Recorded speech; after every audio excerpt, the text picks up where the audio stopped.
5 ways America is already socialist. This should be good. I agree with the statement, but I doubt I'll agree with the conclusion. No word strikes more fear into the heart of Fox News anchors. Ha! Already attacking Fox News. All mainstream news is terrible. Singling out Fox just exposes your biases, lady. No 4 syllables shakes the 1% more to its core than socialism. The 1% is afraid of socialism? Ugh, not quite. You're even going to admit that big businesses benefit from American socialism a little bit later in the video. But good start. The problem with socialism is, why would President Obama want America to be more socialist than capitalist? 43% of 18 to 29-year-olds think socialism is okay. Socialism is a dirty word in American politics. It's lobbed at presidents to try and tear them down and used by outsiders to set them apart. True, socialism has been a particularly dirty word in the past. But as proven by the existence of this video, Americans are starting to warm up to it. But what is it? Socialism is a political and economic theory of social organization that advocates the means of production, distribution, and exchange should be owned or regulated by the community as a whole. Sure, we can run with that definition, but I'll make one adjustment to the wording. Instead of community, let's use government. I think that is what you really mean by the examples that you're about to give, as they are of government ownership or control, and not necessarily of community. I guess this is just the common conflation of society and government. These are not the same thing.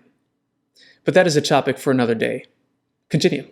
There are many different types of socialists, but the main idea is that the rich and the powerful don't get to call all the shots when it comes to the economy. Wait, you mean like how they do now under the existing American socialism that you are going to make the case for? Ugh, you're already shooting yourself in the foot here. But here's the thing that no one will tell you. America is already socialist. And there you have it. Case closed. America is already socialist, and it has been ineffective at preventing the evil big businesses from buying politicians and regulatory capture, which seems to be the main argument for socialism in the first place. Well, there's still several minutes of this video left, so we might as well go through it. Here's why. Americans work like socialists. You know those 2 days a week where your boss can't berate you? What are they called? The weekend. The weekend was never part of big business's plan. It was fought for and won by the labor movement of the late 19th and early 20th centuries, a labor movement that was full of socialists. In 1938, Congress passed the Fair Labor Standards Act. It established a 40-hour work week, minimum wage, and eliminated child labor, which is a good thing, unless you run a sweatshop. That's cute. The clothes you're wearing right now were likely made in a sweatshop. Why don't you go to those countries and push for the socialism that is apparently made working in the US bearable? There's one problem with how you said we got things like the weekend, the minimum wage, or just higher wages in general, and ended child labor. It was the progresses in technology that gave us all that. Most businesses were already implementing these things before the Fair Labor Standards Act and the labor movement. Without the capital that U.S. businesses were allowed to accumulate and then use to develop technologies that made workers more productive, no amount of ruckus would have been able to end the necessity to work long hours. The developments powered by capitalism liberated the worker from all of these things by increasing their productivity. Not to mention, unionization in the U.S. has always been lower than in other developed nations. But our standards of living have always been higher. So no, Americans don't work like socialists. They work like capitalists. Some of the most remarkable Americans, maybe even some of your heroes, were socialists. So socialism is cool because these people were socialists? That's not an argument. Mark Twain, Ernest Hemingway, Jack London, Cesar Chavez, Helen Keller, even Harry Houdini was a socialist. Now America has Bernie Sanders, who calls himself a democratic socialist. More like democratic authoritarian. I haven't heard Sanders advocate for the outright state ownership of the means of production. He's just a run-of-the-mill progressive that wants central planning by the government. He's an authoritarian like 99% of all other politicians. And Danny Glover, who's so down. But I'm still waiting on Lethal Weapon 5, the picket line. Whenever you get on a highway, drive over a bridge, use electricity from a dam, or go to a school or hospital, you're probably partaking in American socialism. I find it strange that you can define socialism as community ownership of the means of production and not realize that you mean government ownership as you created this list. Politicians control these things, not us. So I imagine that the examples of roads, hydroelectric power, schools, and hospitals were meant to be positive? We all know that the roads and such in America are not being maintained well at all. Are you aware that school quality in the US is highly variable and that on the whole they are performing very poorly? You might have missed the hubbub about how healthcare costs in the US are skyrocketing, and that the latest socializing of the healthcare industry, Obamacare, is pushing it towards collapse. Come on now, you're supposed to be listing positive examples of American socialism. To pull the country out of the Great Depression, over 30,000 public works programs were sponsored by the government under Franklin D. Roosevelt's New Deal. The New Deal made the Great Depression worse and made it longer than it otherwise would have been. There are many economists that have proven this. Infrastructure that's now crumbling, even with President Obama's 2009 economic stimulus package, which tried to pull us out of the most recent Wall Street-induced financial meltdown. Another admission that socialized roads and infrastructure has failed. Even after President Obama's $1 trillion plus stimulus package, it's almost like she's making my points for me. But the New Deal wasn't labeled socialism except by its critics. FDR defended it, saying, "The test of our progress is not whether we add more to the abundance of those who have much, it is whether we provide enough for those who have little." Oh, cool. So as long as the intention is good, it doesn't matter if the policy actually made things worse and hurt many, many Americans. The New Deal also included unemployment insurance and Social Security, making sure that you can get back on your feet when you lose your job and you're taken care of when you get old and crotchety. Ah, yes, Social Security, the program that will collapse under the weight of its own unfunded liabilities. This is another great example of socialism, namely that it is unsustainable. You could call it big government socialism or just looking out for one another. True, true. No one would ever help their fellow man if the government didn't force us to.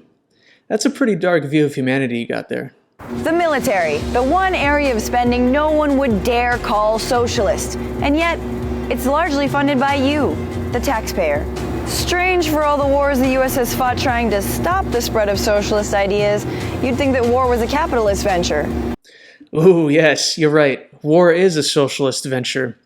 This might actually be the best example of actual socialism in America because that industry is completely controlled by the government.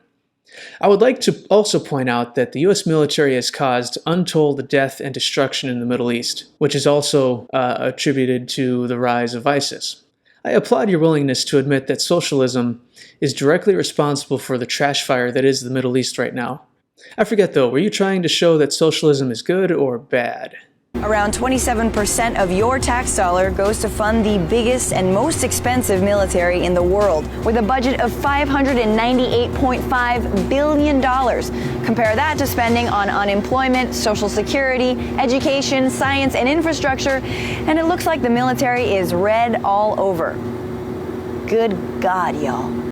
Good God, indeed. Your numbers are crazy wrong, though. Military spending is correct, but Social Security is around $895 billion by itself. Unemployment insurance is at around $36 billion. The rest of it looks about right, but holy crap, it's like you're trying to push an agenda or something. The military is about 15 to 16% of the budget. We spend a crazy amount of money on welfare and entitlements, about 60% of the budget. And we don't help the poor in America. Welfare is also one of those things that's bad-mouthed for being socialist, because why take care of the needy? Nice quip about people being greedy, says the person demanding other people's money to spend on programs that they want. So as I just got done saying, the US spends the greatest portion of its budget on helping the needy. And the fact that you hid that in your little budget breakdown makes me think that you're not being completely honest here. But what about corporate welfare? Since 2000, Uncle Sam has given $68 billion in business grants and tax credits, 2/3 of which has gone to large corporations. Transportation and energy are the biggest beneficiaries. I'll just assume that these numbers are correct, even though you proved only mere seconds ago that I shouldn't. Let's compare the $68 billion in grants and tax credits to corporations since 2000 to the amount of money spent on entitlements between 2000 and 2010. And that comes out to 17 trillion. Hot damn. And you were talking about socialism for the rich. Ha! I laugh at your 68 billion. If you want to talk about corporate welfare, then let's talk about the Federal Reserve, who has been pumping trillions of dollars into big business and the banks and Wall Street for the last 16 years. By the way, the Federal Reserve is another good example of socialism, but in monetary policy. 98% loss in the value of the dollar since the creation of the Fed in 1913. I think that might be one of the things hurting the poor in the long term. Even some of the biggest corporations like Walmart encourage their employees to use food stamps and other government services because apparently the most profitable corporation in the world can't pay a livable wage. It's almost like socialism is fine if it helps the rich, but terrible if it helps everyone else. In the end of the day, socialism is as American as apple pie. Bought at a Walmart with food stamps. Sure, that's a dick move by Walmart. But I don't think grouping the rest of the US economy in with Walmart on that issue is a fair thing to do. Don't they have to pay the minimum wage? I've already been doing enough research for this lady. As a side note, I find it ironic that this video was shot in what looks like an abandoned industrial park. It perfectly represents the economic damage that the policies she advocates for create. The word socialism gets said a little too fast and loose in my opinion. In this video, and in most instances, it's used in place of authoritarian or progressive. But yes, I do agree with the assertion that America has taken on many socialist policies that people haven't fully realized. On the other hand, when you look closely at these policies and what they're actually doing, it's hard to say that they have done much good, or that they're even sustainable. Like most advocates of government intervention, Francesca here has been caught up in the warm and fuzzy rhetoric of coming together and taking care of each other. Only there is no coming together when a central authority mandates it. In that sense, it is an admission that we can't work together and that the government needs to use its force and violence to make people participate. If this group of policies and economic model is so efficient and beneficial to workers, then people would join it voluntarily. For me, the beginning of moral and just actions is consent. And when you use the force of government to achieve an end, you will most likely not reach it.